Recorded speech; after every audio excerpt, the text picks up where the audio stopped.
I call upon Jamal Howell. 3 years ago, a tragedy occurred in our beautiful country, an act of terrorism.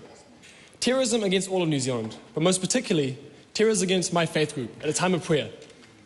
A sacred day, a sacred time, a sacred place. Yet, all of us felt the hatred of this act.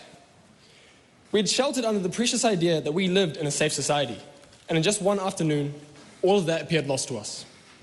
And on that day, something shifted in us as a nation. I stood alongside thousands of fellow New Zealanders in collective grief and overwhelming aroha. And as a nation, we made a collective intention for things to be different. A commitment to building a country where every member is able to feel safety and belonging.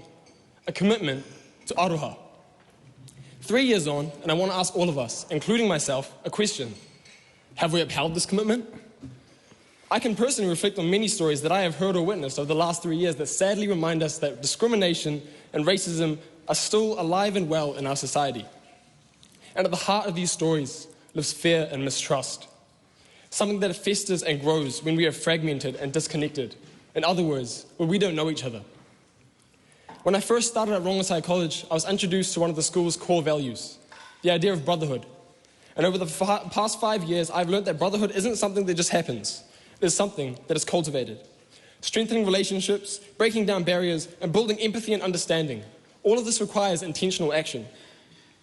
Mr. Speaker, I would like to share a story with you of a friend of mine that has personally affected me.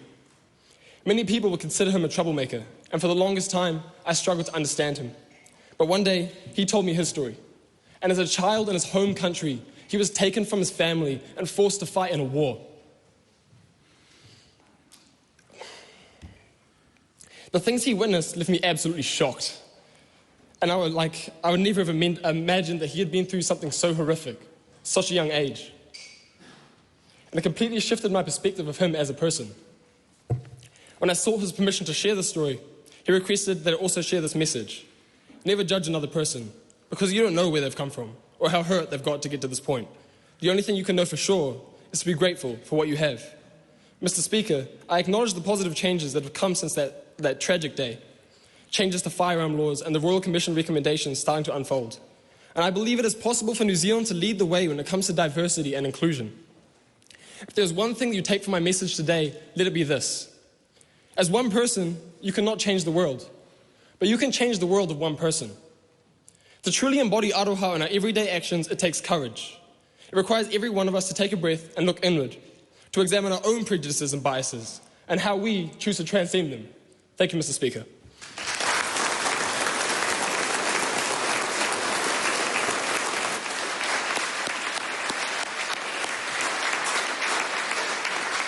Am I called James Isa?